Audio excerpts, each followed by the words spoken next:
باللہ من الشیطان الرجیم بسم اللہ الرحمن الرحیم الحمد للہ رب العالمین بارئ الخلائق اجمعین قاسم الجبارین وقاطع دابر المعتدین والصلاة والسلام علی اشرف الانبیاء والمرسلین حبیب الہ العالمین مولانا ابی القاسم محمد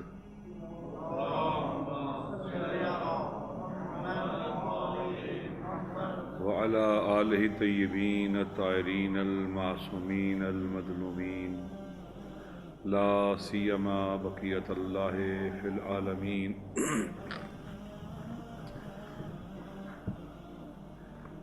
واللعنۃ الدائمۃ علی اعدائہم اجمعین من یوم عداوتہم الی قیام یوم الدین اما بعد قد قال الحکیم فی کتاب المتین واصدق القائلین اعوذ باللہ من الشیطان الرجیم بسم اللہ الرحمن الرحیم ان للہ و انا الیہ راجعون صدق اللہ العلی العظیم۔ خدا متعال کی بارگاہ میں دعا ہے خالق کائنات ہماری اس مجلس کو اپنی عبادت قرار دے، اسے اپنے قرب کا وسیلہ بنا دے۔ وہ قادر مطلق اور فیاض مطلق ہے، اس کی بارگاہ میں دعا ہے کہ وہ زبان پر ایسے لفظ لانے کی توفیق بخشے جس میں اس کی رضا اور خوشنودی اور امام زمانہ کی تائید شامل ہو۔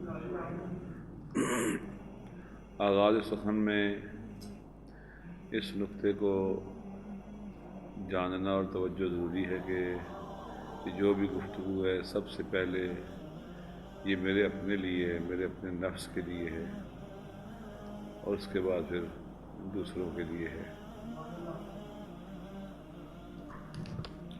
جس دنیا میں ہم رہ رہے ہیں قافلہ بشری رواں دواں ہے، قافلہ کون و مکان دائماً سفر کی حالت میں ہے۔ کسی شے کو اس عالم میں قرار نہیں، ہر شے حرکت میں ہے۔ تو اس قافلہ کون و مکان کا قافلہ سالار کون ہے؟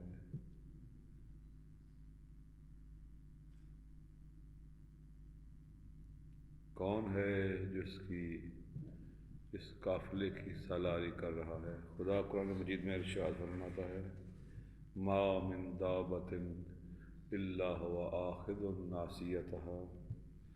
خدا قافلہ سالار ہے اس قافلہ کون و مکان کا۔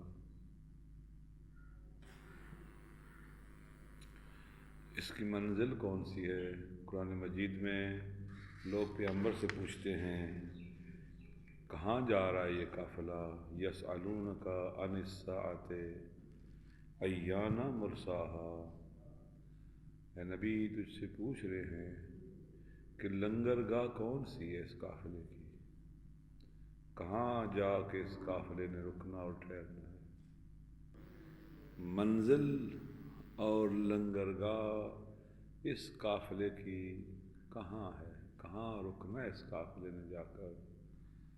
تو قرآنی آیات میں ہے کہ الی اللہ مرجعکم وعد اللہ حقا انہ یبدأ الخلق ثم یعیدہ۔ تمہاری لنگرگاہ، تمہاری منزل الی اللہ مرجعکم، الیہ مرجعکم جمیعا، تم سب نے خدا کے ہاں لوٹ جانا ہے۔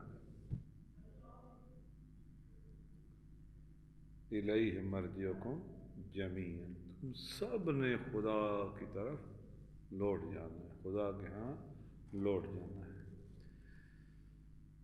قرآن کی متعدد آیات میں اس سفر کا تذکرہ ہے۔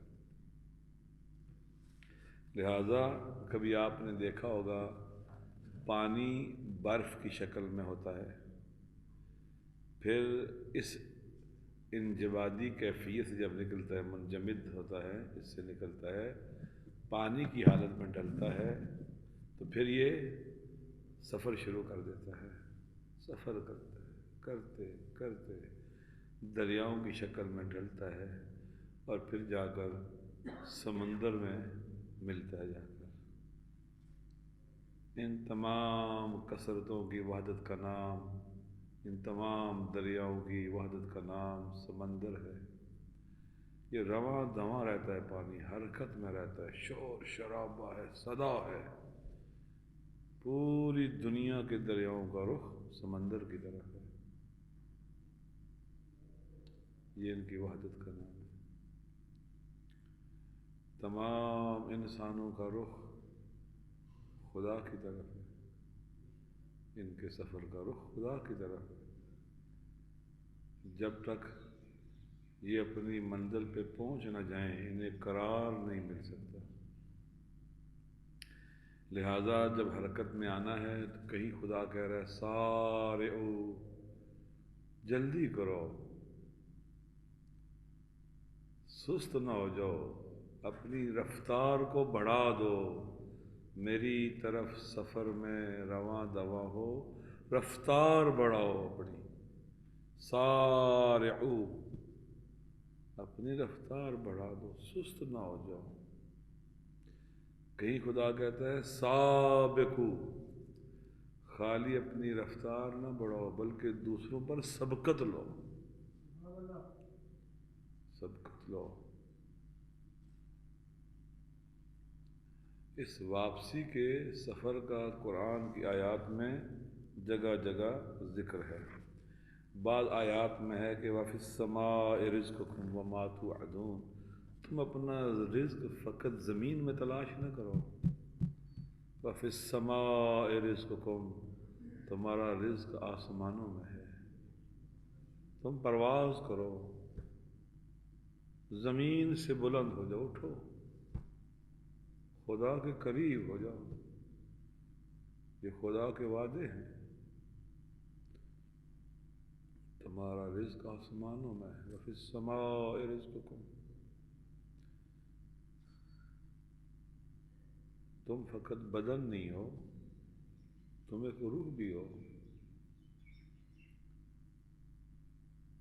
اِنَّ لِلَّهِ وَإِنَّا إِلَيْهِ رَاجِعُونَ۔ کتنا خوبصورت پیغام ہے ہمارے لیے اس آیت میں۔ ہم جب اس دنیا میں آتے ہیں، کوئی کہتا ہے میں ایشین ہوں، کوئی کہتا ہے میں یورپین ہوں، کوئی کہتا ہے میں پاکستانی ہوں، کوئی کیا اپنی کیا اپنے لیے نسبتیں اور تعلق پیدا کرتا ہے اور ان کو بیان کرتا ہے۔ قرآن کیا کہہ رہا ہے؟ اِنَّ لِلَّهِ، تم خدائی ہو، تمہارے شایان شان نہیں ہے، تم علاقوں سے اپنی شناخت کرواؤ، تم خدائی ہو۔ وَإِنَّا إِلَيْهِ رَاجِعُونَ، اور تمہاری منزل بھی خدا ہے، تم نے وہیں لوٹ جانا ہے۔ ایک دور پڑھ لیں محمد والا محمد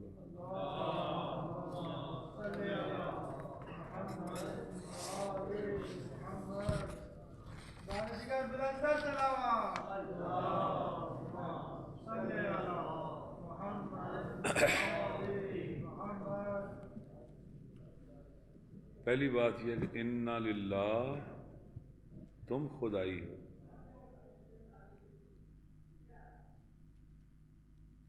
ہم اپنے آپ کو دیکھیں نا، ہم کون سا رنگ اپنے اوپر چڑھا لیتے ہیں،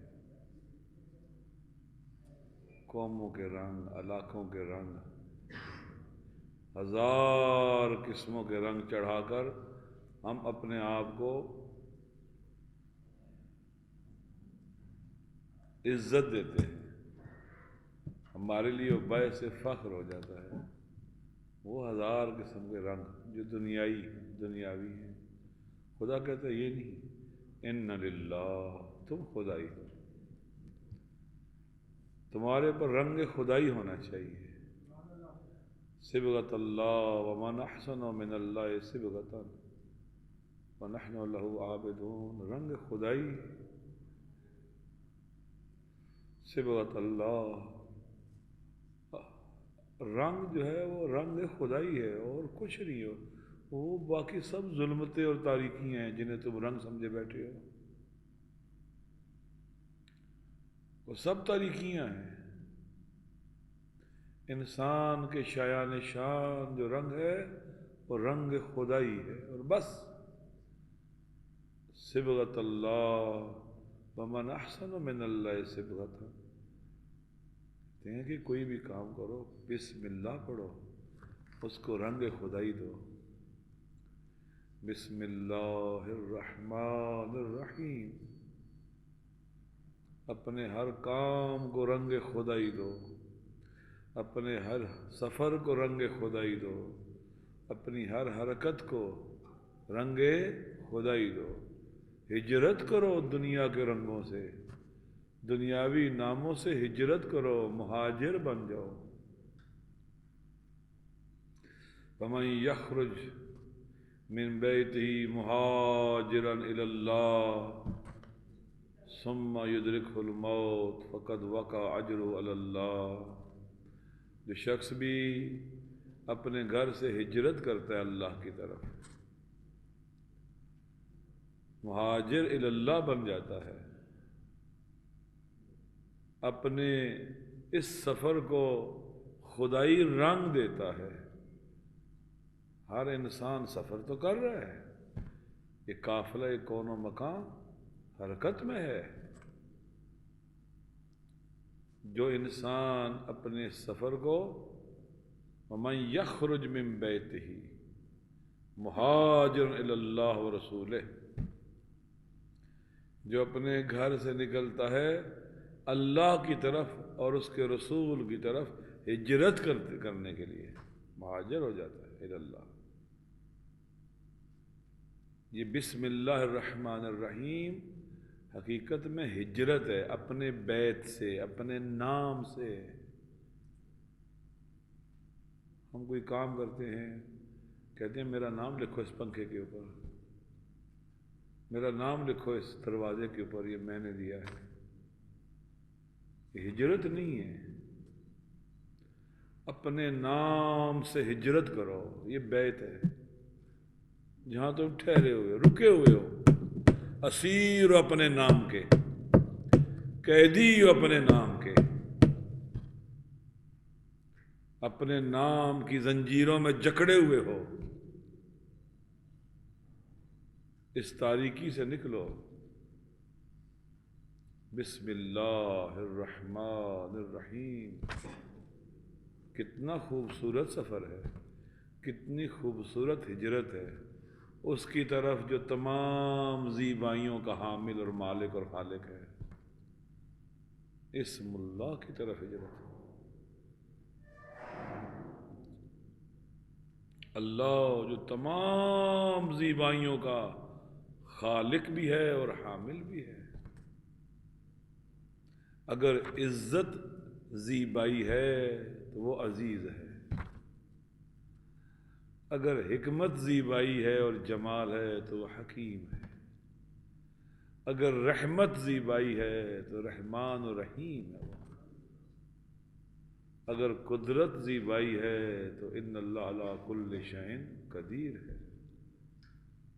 کون سی زیبائی ہے جو وہاں نہیں ہے، کون سا حسن ہے جو وہاں نہیں ہے؟ وہ آیا ہے، ہمیں ظلمتوں سے اس نے ہمیں اس دنیا میں بھیجا ہے، انبیاء کو بھیجا ہے، پھر آسمانی کتابوں کو بھیجا ہے کہ ہم اس کی ولایت میں چلے جائیں۔ اللہ ولی الذین آمنوا یخرجهم من الظلمات الی النور، وہ تاریکیوں سے نکال دیتا ہے، وادی نور میں لے آتا ہے۔ رنگ کون سا رنگ ہو؟ رنگ خدائی۔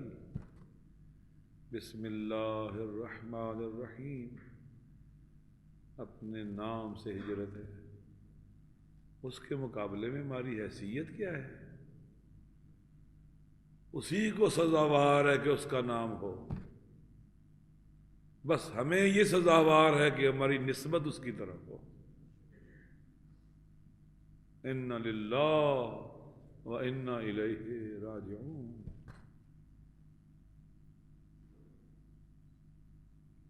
اس کی طرف لو. جب ہماری نسبت اسی سے ٹھہری تو ہماری بازگشت اور واپسی بھی اسی کی طرف ہے، اسی کی طرف لوٹنا ہے.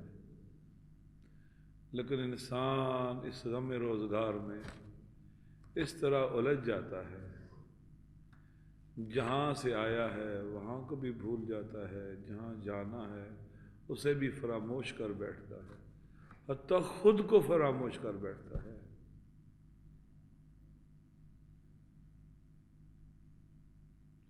نسوا اللہ فانساہم انفسہم. جہاں سے آیا ہے نسوا اللہ، اللہ کو بھول جاتا ہے. جس کے پاس جانا ہے اسے بھی بھلا بیٹھتا ہے. فانساہم انفسہم، پھر خود کو بھول جاتا ہے.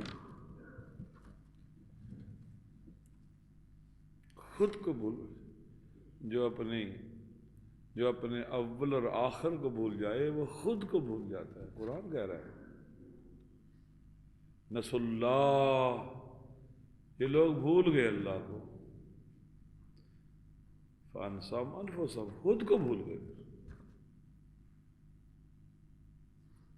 ہم اس دنیا میں ہمیں کیا یاد آتا ہے، ذہن میں آتا ہے کہ ہم اللہ کی طرف سے آئے ہیں اور واپسی کے لیے آئے ہیں، لوٹنے کے لیے آئے ہیں. ہمارے سفر کی منزل خدا ہے، وہاں پہنچنا ہے. ہم بیگانہ ہو جاتے ہیں. لہذا ہم آئے کس لیے ہیں؟ واپس لوٹنے کے لیے. اگر غفلت کا شکار ہو جائیں گے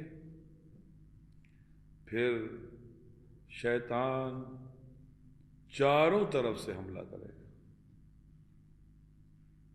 جو ہی غفلت کا شکار ہو جائیں گے وہ کہے گا کہ انا للہ کی جگہ کوئی اور شے لے آئے گا، وَإِنَّا إِلَيْهِ رَاجِعُونَ کی جگہ بھی کوئی اور شے تمہارے سامنے رکھ دے گا.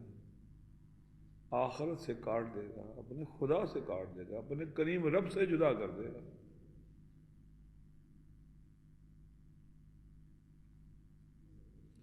واپسی کے سفر کو تلخ بنا دے گا، ناکام سفر بنا دے گا.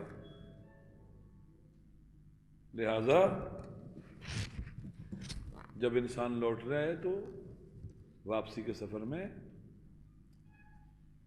بعض لوگوں کی ملاقات اس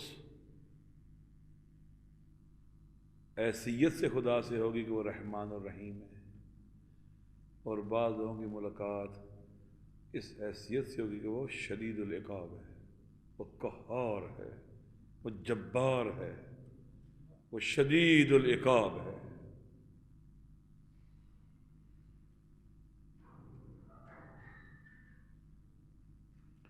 شیطان نے کہا ہے کہ میں صراط مستقیم پہ بیٹھ جاؤں گا اور گمراہ کروں گا ان کو. لہذا ہمیں واپسی سے اس سفر سے آگاہ رہنا چاہیے، اس نسبت کو جانتے رہنا چاہیے. جب واپس لوٹیں گے تو کچھ لوگ اس طرح سے لوٹیں گے، یا ایتھا النفس المطمئنہ ارجعی الی ربک راضیۃ مرضیہ. اے نفس مطمئنہ، تو لوٹ آ اپنے رب کی طرف، واپس آ جا اپنے رب کے پاس. راضیۃ مرضیہ، اس حال میں کہ تو راضی ہے اور تیرا رب تجھ سے راضی ہے. تو اپنے رب سے راضی ہے، تیرا رب تجھ سے راضی ہے. فادخلی فی عبادی وادخلی جنتی. تو میرے بندوں میں داخل ہو جا. کن بندوں میں داخل ہو جا؟ جہاں آدم سے لے کر خاتم تک ہر نبی ہے ان میں داخل ہو جا، واپس آ جا میرے بندے، اے نفس مطمئنہ لوٹ آ، میں تیرا منتظر ہوں، تو میرے پاس آ جا، ارجعی الی ربک، اپنے رب کی طرف لوٹ آ، راضیۃ مرضیہ۔ یہ ہمارے اختیار میں، ہم نے کیسے لوٹنا ہے اس کی طرف، میں نے پہلے بھی ایک دن کہا تھا، واپس آنا ہے، لوٹنا ہے۔ خدا نے، ہمارے ائمہ نے بتلا دیا کہ گنہگاروں کو بھی لوٹنا ہے اللہ کی طرف، کریم رب کی طرف لوٹنا ہے انہوں نے۔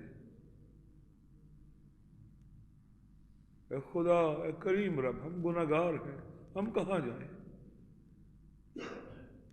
ہم کدھر جائیں خدا، جو شیطان کے چنگل میں پھنس گئے، ہوا ہوس کی زنجیروں میں جکڑ دیے گئے، گناہ آلودہ زندگی میں کی دلدل میں دھنس گئے، خدایا ہم کیا کریں؟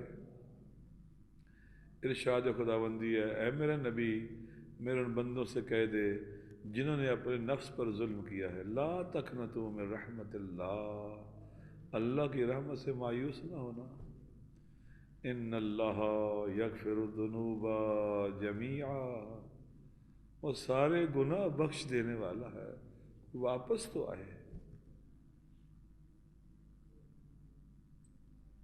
میں نے شاید ایک دن پہلے عرض کیا تھا کہ جب کوئی خدا کی طرف واپسی کا ارادہ کرتا ہے تو روایت ہے کہ خدا اس کی طرف چل پڑتا ہے، جب یہ ارادہ کرتا ہے اللہ کی طرف واپس آنے کے لیے اٹھتا ہے، خدا چل پڑتا ہے اس کی طرف، اور جب یہ چلتا ہے تو خدا بائیں پھیلائے دوڑ پڑتا ہے اس کی طرف، میرے بندے لوٹ آ، میرے پاس آ، تو میرا بندہ میرے پاس واپس آ۔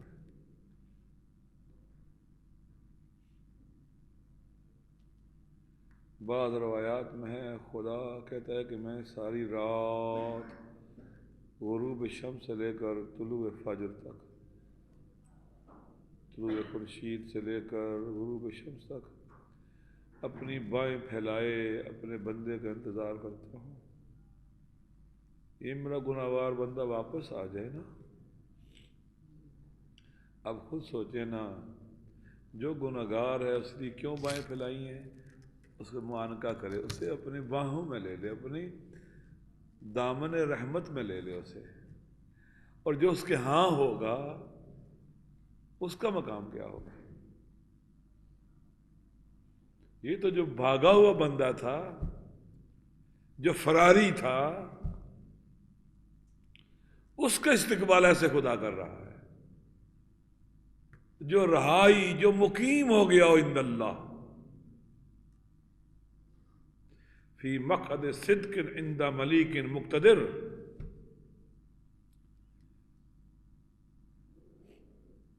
اس کے لیے کیا مقام اور رحمت ہوگی۔ معصوم فرماتے ہیں مناجات شعبانیہ میں، الہی گناہگاروں کے لیے، ہم جیسوں کے لیے، خدا تیرے نبی نے فرمایا الدنیا سجن المومن، دنیا زندان ہے، قید خانہ ہے، یہ خدا ہم رہائی چاہتے ہیں اس قید خانے سے، اس زندان سے رہائی چاہتے ہیں، نکلنا چاہتے ہیں اس سے، ہمارے بال پر باندھ دیے گئے ہیں، کاٹ دیے گئے ہیں۔ مناجات شعبانیہ میں مولا امیر المومنین ارشاد فرماتے ہیں الہی ان کنت غیر مستاحل لرحمتک، خدایا اگرچہ میں تیرا گناہگار بندہ ہوں، خاطی بندہ ہوں، میں نے سرکشی کی ہے، میں نے عصیان کیا ہے، میں نے نافرمانی کی ہے، اے خدا میں اہل نہیں رہا تیری رحمت کے لیے، میرا قصور ہے، لیکن خدا تو فانت اہل ان تجود علی بفضل ساعتک، لیکن خدا تو کریم ہے نا، تو کریم ہے نا، تیری تو رحمت واسعہ ہے نا، تو اپنا خاص فضل کر دے میرے اوپر،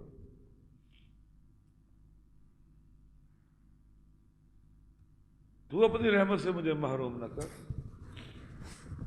مناجات تائبین بہت اہم مناجات ہے. اس میں امام سجاد علیہ السلام ارشاد فرماتے ہیں الہی اے خدا حل یرجع العبد العابق الا الی مولا، خدایا جو کسی کا غلام بندہ، جو غلام لوگوں نے گھروں میں رکھے ہوتے ہیں، نوکر بھاگ جائے غلام، تو خدایا اس نے واپس اپنے مولا کی طرف آنا ہے نا، اپنے مالک کی طرف آنا ہے نا.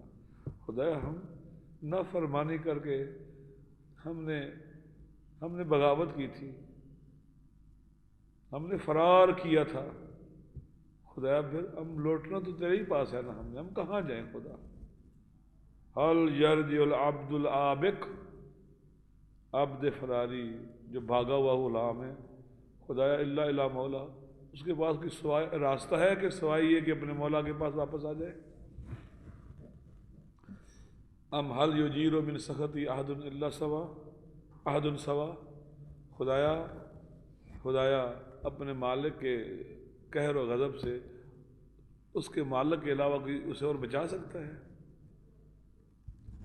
الہی ان کنت بئس العبد فانت نعم الرب، خدا میں برا بندہ تھا تیرا،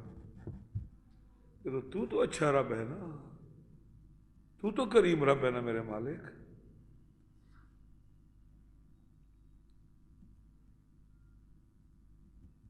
الہی ان کنت بئس العبد فانت نعم الرب، الہی ان کان قبح الذنب من عبدک فلیأخذ العفو من عندک، الہی اگر تیرے بندے سے گناہ کرنا بری چیز ہے، کبھی چیز ہے، تیری طرف سے بخش دینا بھی تو بہت اچھا ہے نا. مجھے بخش دے میرے خدا، مجھے معاف کر دے میرے مالک. خداوند متعال انتظار کرتا ہے ہمارا، جیسے میں نے پہلے کہا. قرآن مجید کی آیت دیکھیں، هو الذی جعل اللیل والنہار خلفۃ لمن اراد ان یذکر او اراد شکورا. خدا قرآن میں کہتا ہے کہ میں نے اس لیے دن اور رات بنائے ہیں. کس لیے بنائے ہیں؟ ایک کے بعد رات کے بعد دن آتا ہے، دن کے بعد رات. کس لیے بنائے ہیں؟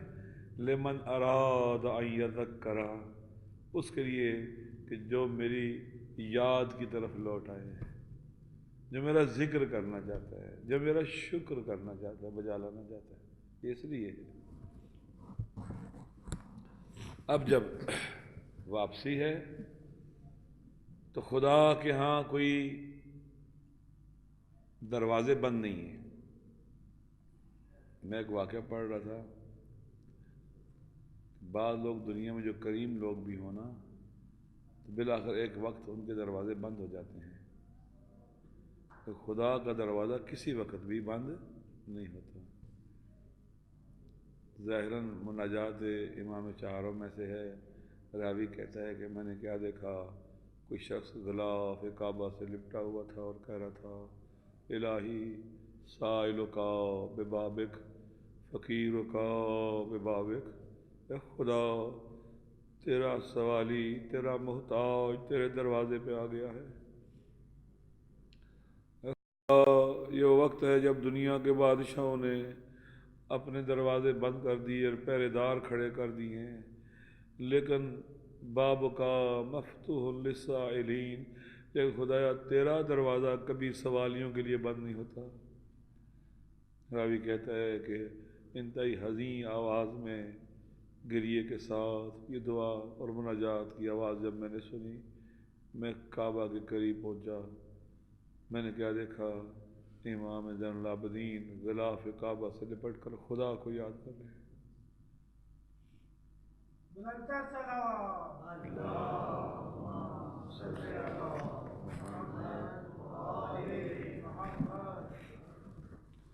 لہذا ہم نے خدا کی طرف واپس آنا، واپس لوٹنا اللہ کی طرف.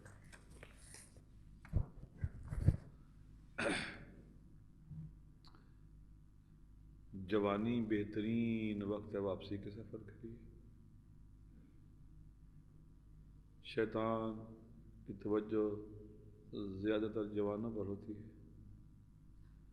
لیکن اگر انسان ارادہ کر لے واپسی کا، خدا بائیں کھولے کھڑا ہے، اپنی آغوش میں لینے کے لیے خدا کھڑا ہے. بعض عرفاء نے اس آیت کے بارے میں کہا ہے کہ یا ایتھا النفس المطمئنہ ارجعی الی ربک راضیۃ مرضیہ. نفس مطمئنہ بعض حوال میں ایسے ہے کہ وہ تو خدا کے بہت ہی پہلے سے ہی قریب ہے، پھر اسے خدا کیوں کہہ رہے ارجعی الی ربک؟ وہ کہتے ہیں کہ جس طرح سے کوئی انسان کا محبوب ترین فرد، اس کا بیٹا ساتھی جب اس سے ملتا ہے تو کہتا ہے اور میرے سینے سے لگ زور سے نا، اور میرے قریب آ جانا. خدا کہتے ہیں اور میرے قریب آ جا، تو اور میرے قریب آ جا، میں تیرے انتظار میں ہوں. جوانی بہترین وقت ہے واپسی کے سفر کے لیے. انسان فرار کیوں کرتا ہے؟ روزانہ لاکھوں انسان اس عالم میں آ رہے ہیں. روایت میں پڑھ رہا تھا لاکھوں انسان والد کے صلب سے رحم مادر میں آ رہے ہیں، لاکھوں انسان رحم مادر سے اس دنیا میں آ رہے ہیں، اور لاکھوں انسان اس دنیا سے اگلے مرحلے میں جا رہے ہیں. اور یہ دنیا کا نظام ہے. قافلہ کون و مکان حرکت میں ہے. ہر روز کا یہ نظام اور سلسلہ، ہر روز لاکھوں انسان صلب پدر سے رحم مادر میں آ رہے ہیں، اور لاکھوں انسان رحم مادر سے اس دنیا میں آ رہے ہیں، اور پھر لاکھوں اس دنیا سے آخرت کی طرف جا رہے ہیں، آگے جا رہے ہیں، واپس لوٹ رہے ہیں. یہ ہمارے سامنے ہے.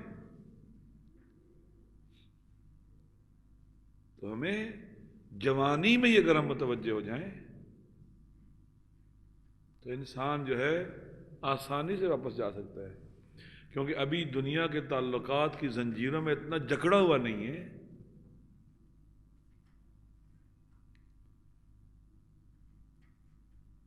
ابھی شیطان کی زنجیریں اتنی طاقتور نہیں ہوئیں، یہ واپس آ سکتا ہے، یہ لوٹ سکتا ہے واپس، ان زنجیروں کو جلدی توڑ سکتا ہے.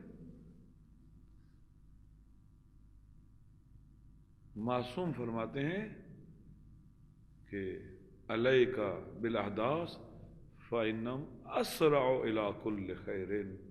جوانوں پر توجہ دو، یہ ہر نیکی کے کام کی طرف تیزی سے بڑھتے ہیں، سرعت کے ساتھ بڑھتے ہیں. میرے عزیزو، بہترین وقت ہے جب بڑھاپا آ جائے گا، جب عادات پختہ ہو جائیں گی، مشکلات بڑھتی چلی جائیں گی. ابھی سے واپس لوٹو. یہ آنکھیں جو اللہ کی امانت ہیں اللہ کے حوالے کر دو، زبان خدا کے حوالے کر دو، زبان اللہ کو دے دو، اپنا وجود اس کے حوالے کر دو. اسے کو اے خدا، اے مدبر عالم، اے کائنات کے مدبر، ہمارے وجود کی تدبیر بھی تو ہی کر دے، ہمیں وہاں پہنچا دے. وما یشاءون الا یشاء اللہ. خدایا جو تو چاہے ہم وہی چاہے. ہمارے ارادے پر تیری حکومت، ہمارے سوچوں پر، ہمارے خیال پر تیری حکومت. اے خدا، ہمیں گناہ کا خیال تک نہ آئے. بہترین وقت جوانی ہے اور نوجوانی، اور شیطان کی زیادہ توجہ بھی انہی کی طرف ہوتی ہے، کیونکہ جو آہستہ آہستہ وقت گزار کے آگے بڑھ جاتے ہیں وہ تو جکڑے گی ہے زنجیروں میں. ان کی طرف سے ایسی ہے جیسے بندے کو پکڑتا ہے، باندھتا ہے، باندھ کے پھینک دیتا ہے ایک باڑے میں شیطان، اب باقیوں کے پیچھے لگا ہوا ہے. اس لیے ضروری ہے کہ جوانی میں ہی واپسی کا سفر کیا جائے، لوٹا جائے اپنے خدا کی طرف، محسوس کیا جائے اس سفر کو.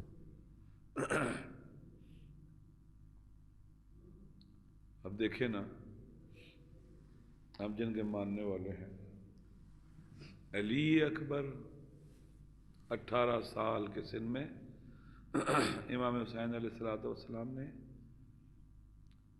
جب علی اکبر خیمہ سے نکلے مقتل کی طرف تو کہا اللہم اشہد علی ہؤلاء، خدایا ان پر گواہ رہنا، قد برز الیہم غلام، ایک ایسا جوان ان کی طرف نکلا ہے، کان اشبہ الناس بنبیک خلقا و خلقا و منطقا، جو تیرے نبی سے اس کائنات میں سب سے زیادہ شباہت رکھتا تھا۔ کس میں؟ خلقا، صورت میں، شکل و صورت میں، خلقا، اخلاق میں، نبی کا اخلاق، انک لعلی خلق عظیم، نبی عظیم اخلاق کا مالک ہے۔ علی اکبر کا اخلاق اس عظیم اخلاق کے شبیہ تھا۔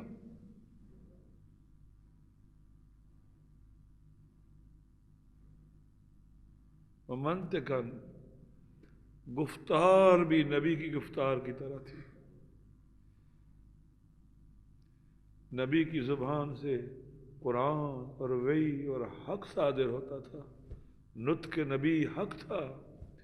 میرے اکبر کا نطق بھی حق ہے خدایا، یوں لگتا ہے تیرا نبی بول رہا ہے، فقط لہجہ نہیں ہے، کلام بھی تیرے نبی کی طرح ہے۔ آپ مجھے بتائیں نا، علی اکبر نے کتنی ریاستیں کی ہوں گی؟ 18 سال کی عمر کیا ہوتی ہے؟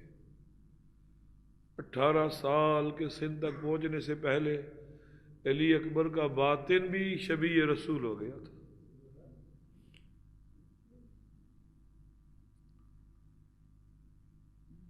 قاسم 13 سال کا بچہ ہے نا، انشاءاللہ بعد میں آنے والے دنوں میں عرض کروں گا، یہ بات پھر آئے گی ایک دفعہ۔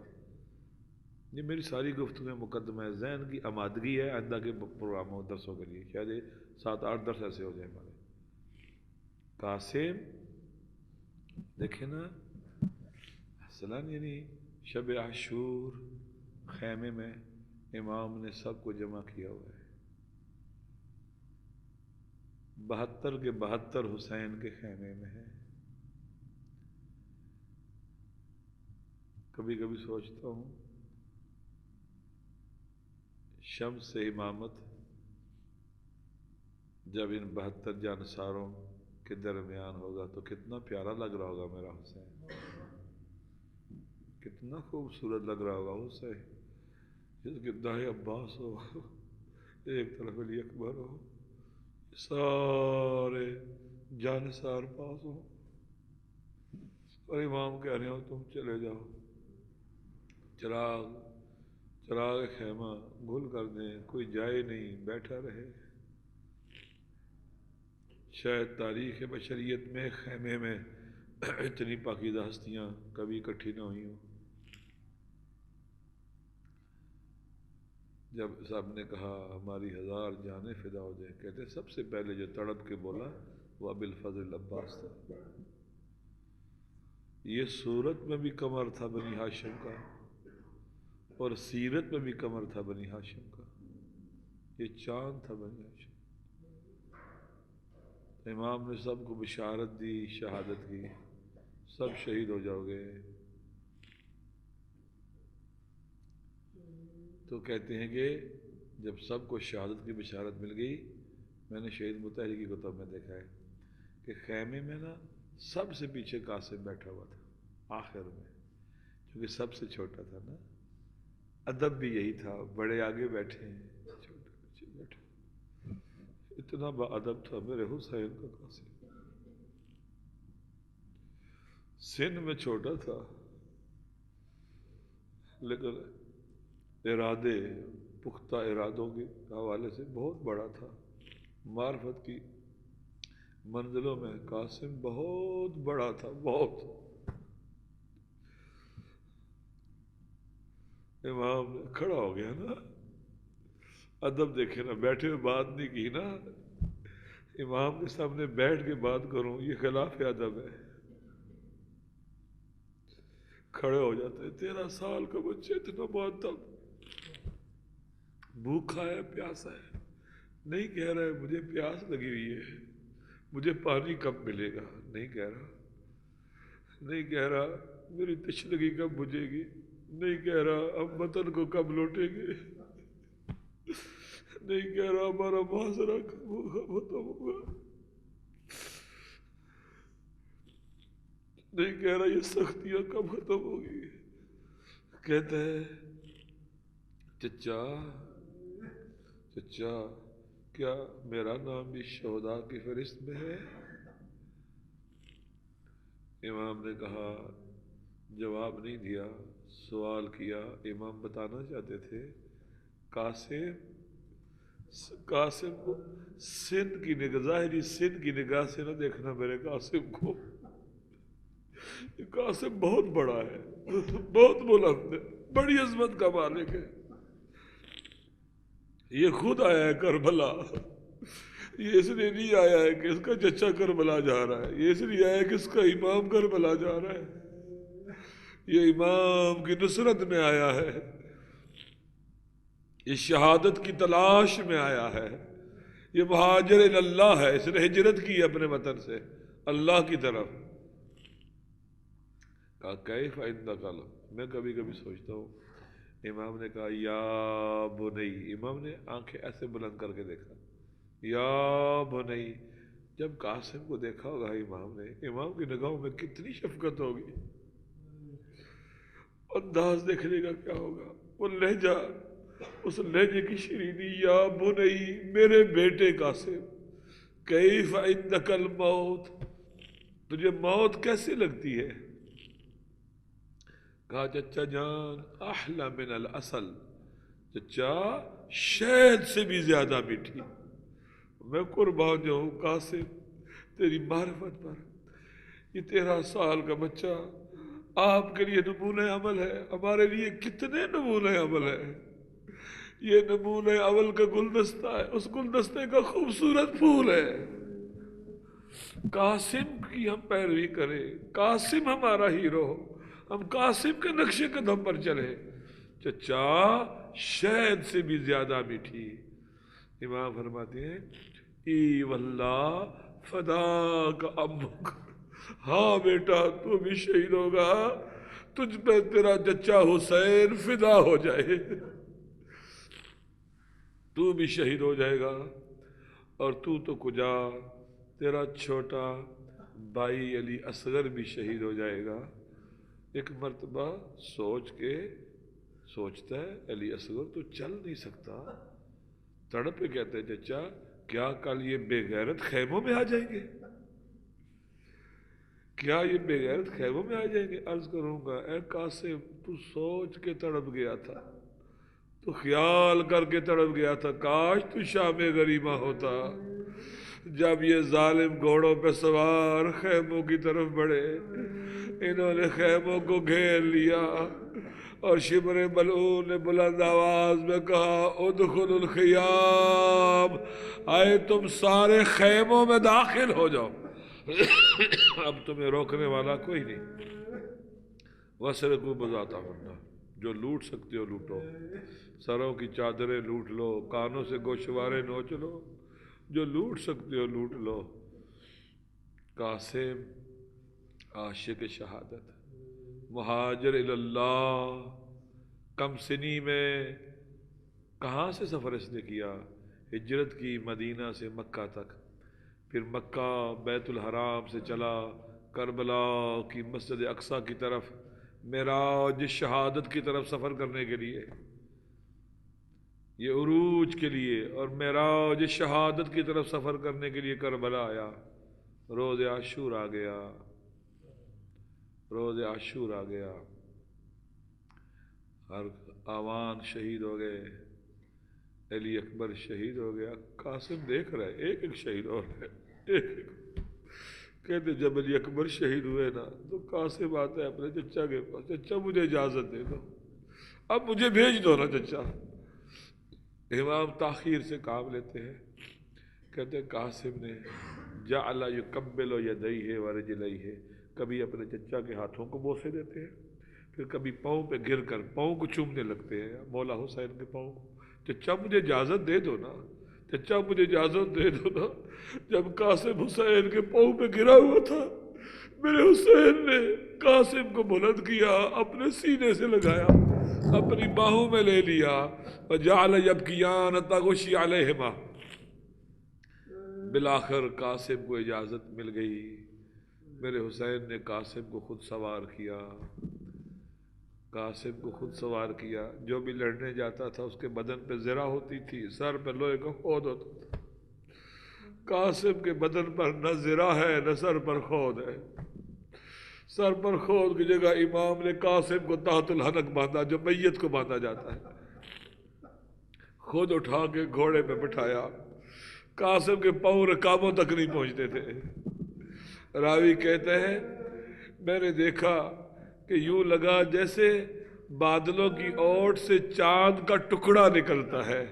قاسم جب خیام حسینی سے نکلا، مقتل کی طرف بڑھا، علماء نے لکھا ہے کم از کم یزید کے لشکر کی تعداد کربلا میں 30-40 ہزار تھی۔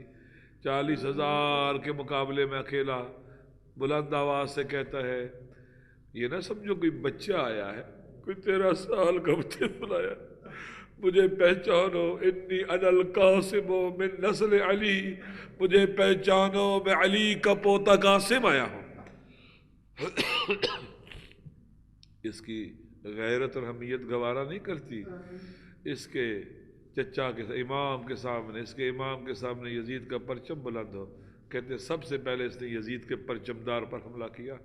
اس نے جنگ لڑی، جنگ لڑتے لڑتے ایک مرتبہ آواز دی، یا اماں ادرکنی، چچا اپنے قاسم کی خبر لیجئے۔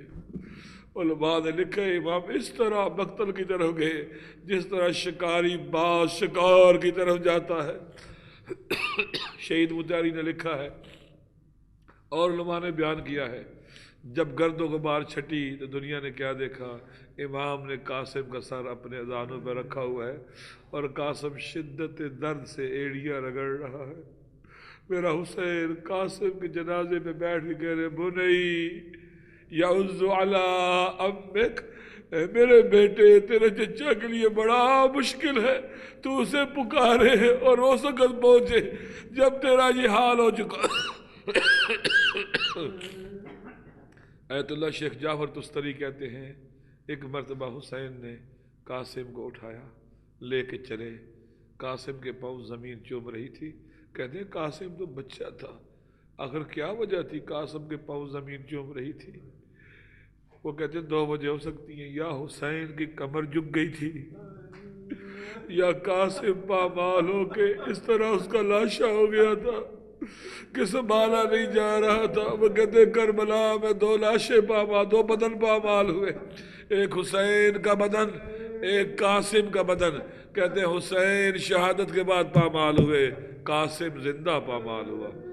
اللہ لعنت القوم الظالمین وشر الذین ظلموا